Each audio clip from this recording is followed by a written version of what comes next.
Salam dan bahagia, Ibu dan Bapak Guru hebat. Bertemu lagi bersama saya, Andreas Sastra Wijaya Sandroto, calon guru penggerak Angkatan 11 Kabupaten Nias.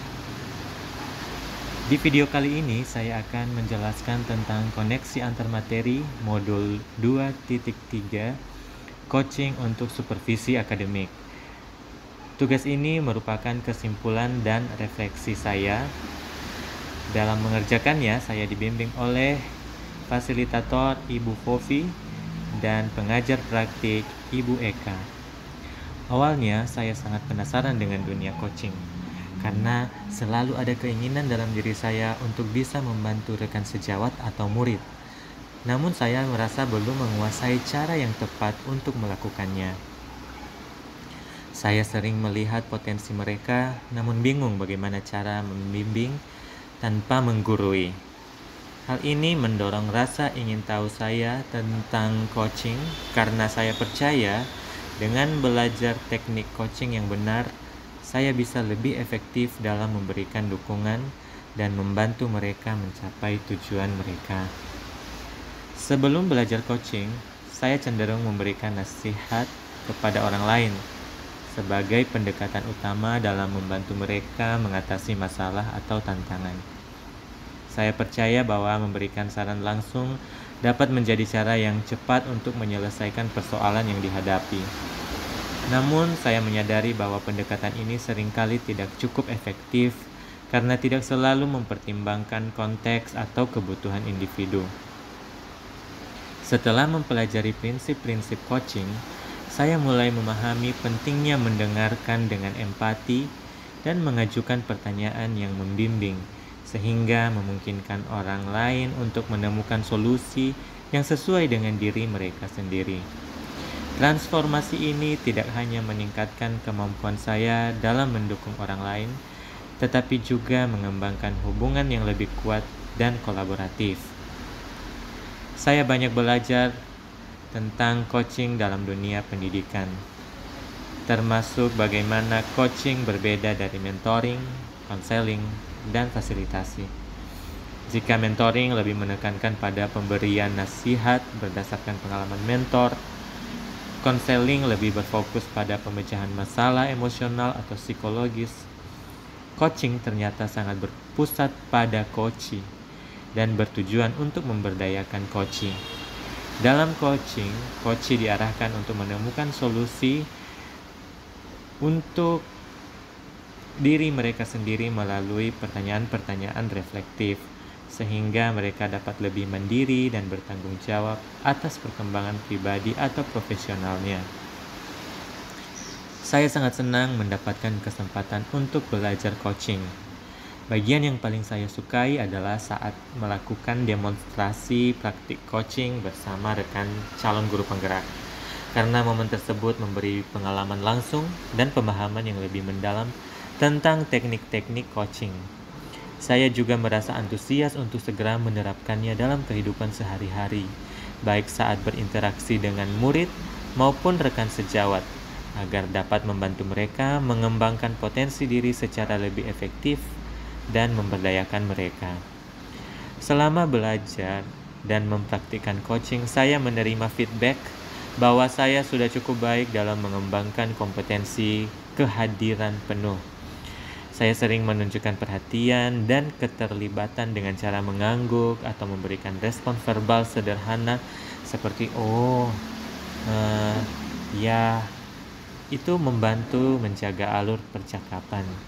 Selain itu, saya juga secara konsisten menggunakan eye contact yang baik, sehingga coachee merasa didengarkan dan dihargai.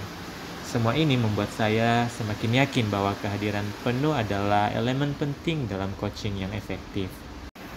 Hal yang masih perlu saya tingkatkan adalah kemampuan mengajukan pertanyaan berbobot dan mengalir selama coaching. Pembelajaran tentang coaching sangat dibutuhkan dalam menjalankan peran sebagai guru maupun pemimpin pembelajaran, karena coaching memungkinkan guru untuk lebih efektif dalam mendampingi murid-murid mencapai potensi penuh mereka. Coaching tidak hanya berfokus pada pemberian instruksi, tetapi juga pengembangan keterampilan berpikir kritis, refleksi diri, dan tanggung jawab pribadi pada murid.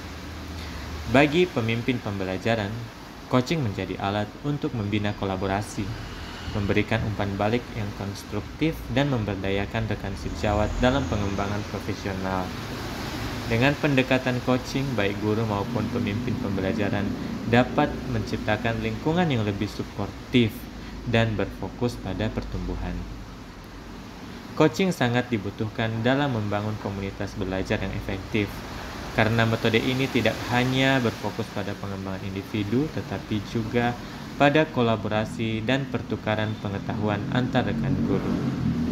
Dengan menerapkan coaching, kompetensi guru dapat ditingkatkan secara signifikan melalui bimbingan yang berbasis pada praktik terbaik, refleksi, dan umpan balik yang konstruktif. Pendekatan coaching menciptakan ruang aman bagi guru untuk berbagi pengalaman, tantangan, dan strategi pembelajaran, sehingga membangun rasa saling percaya dan dukungan. Dengan demikian, komunitas belajar yang kuat dapat terbentuk, di mana setiap anggota merasa diberdayakan untuk terus berkembang dan berkontribusi secara aktif terhadap peningkatan kualitas pendidikan di sekolah. Coaching sangat mendukung pembelajaran yang sesuai dengan kebutuhan murid, karena melalui pendekatan ini, guru dapat lebih mendalam memahami situasi, tantangan, serta potensi unik setiap individu. Dengan coaching, guru mampu mengidentifikasi kekuatan dan area perkembangan masing-masing murid, sehingga dapat merancang pendekatan yang personal dan efektif. Coaching membantu guru tidak hanya memberikan solusi, tetapi juga membimbing murid untuk menemukan cara mereka sendiri dalam belajar, mengatasi hambatan, dan mencapai tujuan. Dengan demikian, pembelajaran menjadi lebih relevan, bermakna, dan sesuai dengan kebutuhan perkembangan murid. Kompetensi sosial emosional atau KSE sangat penting bagi seorang coach, karena kemampuan untuk mengelola diri dengan baik memungkinkan coach bisa hadir sepenuhnya dan mendengarkan dengan empati cerita dari coach. Coach yang memiliki KSE yang kuat mampu menciptakan ruang aman bagi coach untuk bercerita dengan jujur tanpa merasa dihakimi. Di sisi lain, coaching juga berperan dalam membangun KSE coach, di mana melalui pertanyaan-pertanyaan yang menuntun, coach dilatih untuk mengembangkan keterampilan manajemen diri, kesadaran diri, serta pengambilan keputusan yang bertanggung jawab. Proses coaching membantu coach lebih reflektif, mampu mengidentifikasi pilihan yang terbaik, dan mengatasi tantangan dengan lebih percaya diri dan bijaksana. Saya akan menerapkan coaching pada waktu yang akan datang, karena pendekatan ini sangat memberdayakan coach untuk mengembangkan potensi dan keterampilan mereka secara mandiri. Melalui proses coaching, saya dapat menciptakan lingkungan yang mendukung dan memotivasi coach untuk mengeksplorasi ide-ide, menetapkan tujuan, serta menemukan solusi yang sesuai dengan kebutuhan dan nilai-nilai mereka. Dengan mengajukan pertanyaan yang tepat dan memberikan umpan balik konstruktif, saya berkomitmen untuk membantu coach meningkatkan kepercayaan diri dan kemampuan pengambilan keputusan mereka. Saya percaya bahwa dengan memberdayakan coach, mereka akan menjadi lebih siap menghadapi tantangan, baik dalam konteks pendidikan maupun kehidupan sehari-hari, sehingga menciptakan dampak positif yang berkelanjutan. Pertanyaan yang muncul di benak saya adalah bagaimana saya sebagai coach mampu memberikan pertanyaan berbobot kepada coach. Setelah membaca modul dan beberapa sumber, saya memahami bahwa dalam melakukan coaching, terlebih dahulu saya harus memiliki paradigma berpikir dan prinsip coaching. Setelah itu, saya perlu merancang pertanyaan berbobot dengan menggunakan alur Tirta. Tirta ini dikembangkan dari model umum yang bernama GROW. GROW adalah kepanjangan dari Goal, Reality, Options, dan Will. Pada tahapan 1, yaitu goal atau tujuan, coach perlu mengetahui apa tujuan yang hendak dicapai coach dari sesi coaching ini. Kedua, reality atau hal-hal yang nyata, atau proses menggali semua hal yang terjadi pada diri coach. Ketiga, options atau pilihan. Coach membantu coach dalam memilah dan memilih hasil pemikiran selama sesi yang nantinya akan dijadikan sebuah aksi. will atau keinginan untuk maju, komitmen coaching dalam membuat sebuah rencana aksi dan menjalankannya. Tantangan yang saya hadapi adalah yang pertama, padatnya aktivitas atau jadwal mengajar, dan yang kedua, susahnya berkomunikasi dengan guru-guru yang lebih senior. Solusi untuk tantangan sulitnya melakukan coaching akibat padatnya aktivitas atau jadwal mengajar adalah dengan memanfaatkan waktu-waktu yang tersedia, seperti sebelum mengajar atau setelah pulang sekolah. Dengan alokasi waktu singkat sekitar 10-15 menit, coaching dapat dilakukan secara efektif tanpa mengganggu jadwal mengajar.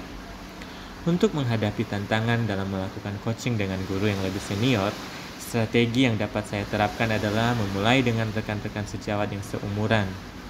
Dengan membangun kepercayaan dan menunjukkan hasil positif dari coaching ini, diharapkan guru-guru senior akan tertarik untuk bergabung dan terlibat dalam proses coaching tersebut. Pendekatan ini tidak hanya membantu mengatasi keterbatasan waktu, tetapi juga membangun komunitas belajar yang solid di antara guru-guru. Coaching sangat dibutuhkan untuk membantu seseorang dalam komunitas belajar, baik guru maupun murid dalam memaksimalkan kinerjanya. Dalam konteks ini, coaching berperan sebagai alat yang efektif untuk menggali potensi setiap individu, memaksimalkan pembelajaran yang lebih dalam, dan menciptakan lingkungan yang mendukung pertumbuhan. Bagi guru, coaching dapat meningkatkan kemampuan pengajaran mereka melalui umpan balik yang baik dan kolaborasi dengan rekan sejawat. Sementara bagi murid, coaching membantu mereka mengidentifikasi tujuan belajar, mengembangkan keterampilan, dan membangun kepercayaan diri untuk menghadapi tantangan akademis. Dengan adanya coaching, seluruh anggota komunitas belajar dapat berkontribusi secara aktif, saling mendukung, dan bersama-sama mencapai keberhasilan yang lebih besar. Demikian kesimpulan dan refleksi yang dapat saya bagikan terkait modul 2.3 coaching untuk supervisi akademik. Semoga bermanfaat. Salam tergerak, bergerak, menggerakkan.